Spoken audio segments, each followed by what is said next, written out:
Ayun mga kabady, panibagong umaga, panibagong araw at panibagong reaksyon tayo mga kabady. At continuation 'to about kay Tessie Bautista kahapon. So, nagbasa ako ng comments, may nabasa akong comments na galing kay kabady Helda Bagalyon na ang sabi niya, tagal na yan siyang basher ng Kalingap. Matagal na pala, talagang war freak pala talaga 'tong matanda na 'to.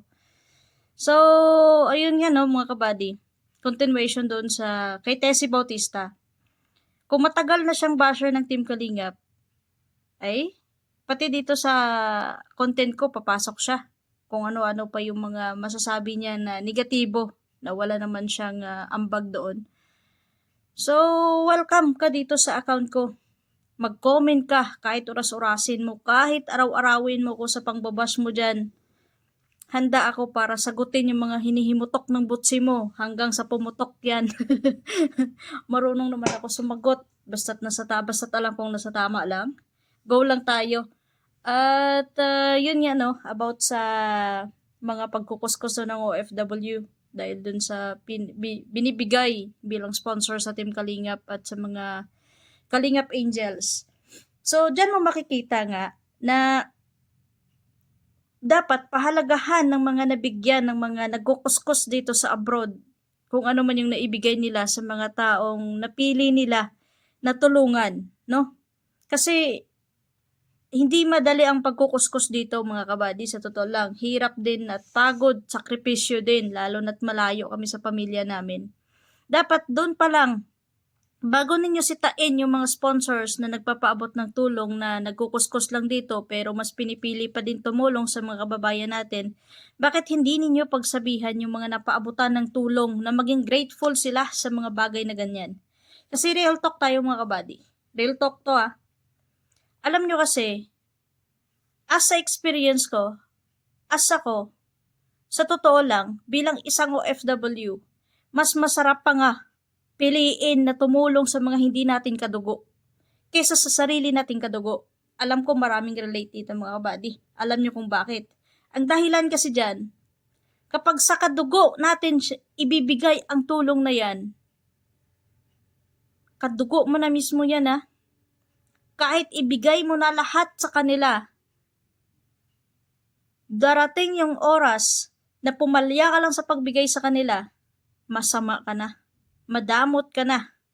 Kaya mas pinipili namin minsan na magpaabot ng tulong kahit konti sa mga taong nakikita namin na karapat dapat tulungan, kasi kahit maliit lang yan na tulong maibigay namin sa kanila, mas na-appreciate nila. Oo, hindi namin sinasabi na nagtulong kami, kailangan hangaan kami, kailangan titingalain kami, gagawin kaming superhero, gagawin kaming santo dahil natulungan sila. Hindi ganon. Yung punto lang namin dyan, makatulong kami at sana ma-appreciate lang at maging mabuti lang yung relasyon natin bilang kaibigan, bilang nakatulong at natulungan. Yun lang yun.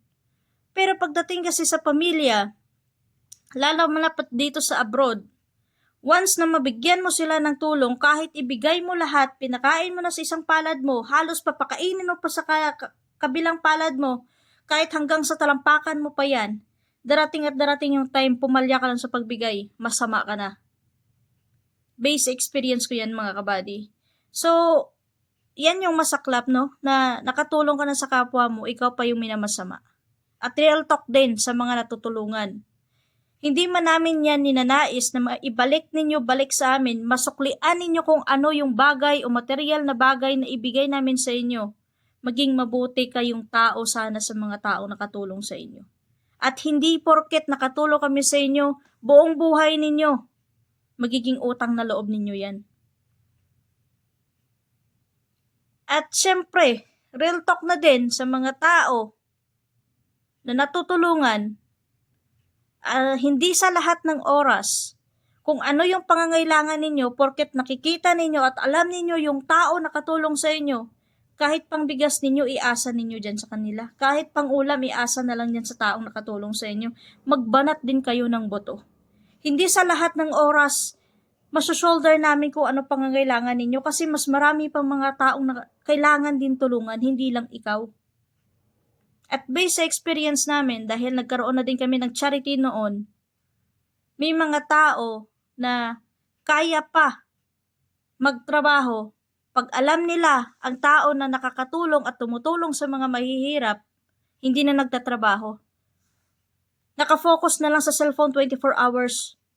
Magko-comment, maghahabol na sana tulungan, sana ganito. Mga kabady, take note.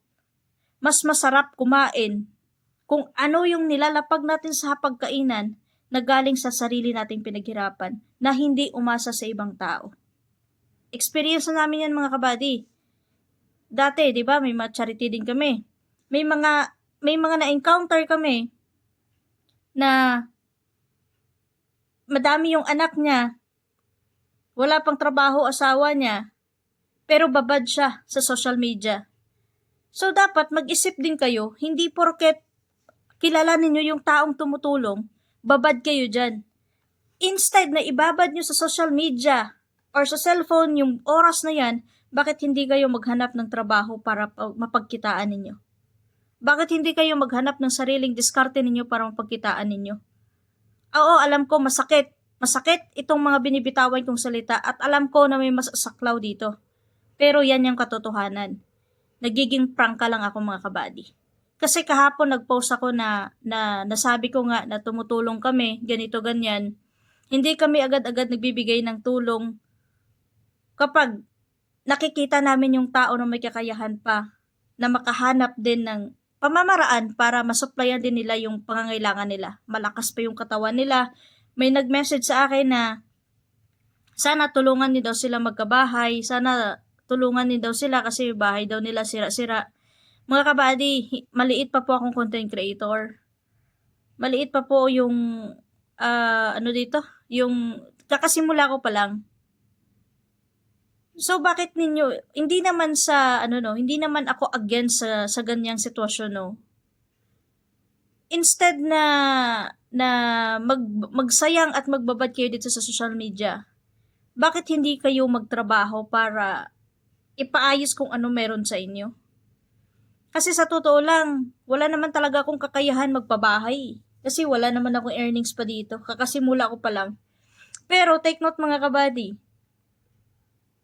kung papalarin talaga na ganyan din yung mga mangyayari sa akin, kung para talaga sa akin yan na magpabahay din sa ibang tao, mas prefer siguro masunahin ko muna pabahay yung sarili ko. Kasi ako, magwawalong taon na dito sa abroad, nilupa, wala pa akong sariling lupa, wala pa akong bahay. So, paano yan kapag inuna ko yung ibang tao pabahayan, tapos sarili ko, wala akong nilupa, wala pa, ni bahay, wala pa. Paano pag uuwi ako ng Pilipinas, saan ako pupulutin? Sa kangkungan din? So, kailangan ngayon maging practical ka na bago yung iba, sarili mo muna. So, ayun, alam ko na may masasaklaw dito sa sinasabi ko, pero real talk lang to mga kabady. Real talk lang to kasi base na din sa experience ko eh. Masunahin ko muna, pabahayan yung sarili ko bago kayo. Kasi mahirap magpabahay sa ibang tao ni sarili mo, wala kang mauwian. Ano gagawin mo dun? Hindi naman ako pagong na kung saan ako pupunta, may shell ako na pwede ko gawing bahay ko, di ba? So, ayun, 8 taon ako dito sa abroad pero wala akong lupa, wala akong bahay. So, kailangan ko muna, unahin din muna yung sarili ko, lalo na't tumatanda na tayo, hindi tayo pa bata. So, yun lang yung ano ko dyan. Sa masasaklawan nito, pasensya na pero ako diretso akong tao. Ayoko yung magpakitang tao na mabait, nakakatulong, ganito, ganyan. At take note mga buddy, hindi lahat ng tumutulong dito sa social media, maganda ang hangarin nila. Meron at meron talaga na tumutulong sa kapwa nila. Halos lahat ibigay sa'yo. Pero asahan mo, hahawakan ka nila sa leeg yan. Kung ano yung gugustuhin nyo, kung ano gagawin nyo, kinokontrol ka nila yan. Mas mainam pa na maging successful ka sa sariling hirap at pagod at sakripisyo mo. Na walang ambag yung ibang tao. Wala ka pang utang na loob na iisipin sa bandang huli. Yan nga ang sinasabi ko sa inyo, dati nakakatulong kami, nakakatulong ako, pero nagiging masama ka pa. So, yun lang yung iniisip ko. Wala na akong magawa doon kung ganun sila na mapagsamantala. May mga tao talagang ganyan na hindi mo maiiwasan. Pero isipin mo na lang, ang importante doon, bago ka naging masama sa kanila, naging mabuti ka naman. Ang importante pa din doon, nakatulong ka sa kanila. Yung pera na yan, nagastos mo man sa kanila, na gamit mo man sa mga taong ungrateful, pero isipin mo na pera lang yan. Yung pera makikita pa. Pero yung taong kagaya mo na hindi mo na mahahanap pa yan. So yun lang, Tessie Bautista. Alam ko na napapanood mo na naman ito. Matagal ka na palang basher ng Kalingap. Congratulations na nandito ka sa bahay ko. Nandito ka sa mga content ko. Pasok ko lang dito kahit araw-arawin mo ko, kahit oras-orasin mo ko sa pangbabash. Marunong ako makisabay sa'yo. Marunong ako sumagot sa kung ano yung mga hinihimutok ng botsi mo. Sasabayan kita hanggang sa ikakasabog na yung botsi mo na yan. So, yun lang mga kabady, no? Real talk lang ako kasi ayaw ko magpaasa sa mga tao na alam nila na tumutulong ka, nangihingi sila, pero isipin nila na wala kang dedma mo lang sila. Hindi naman sa pagdededma.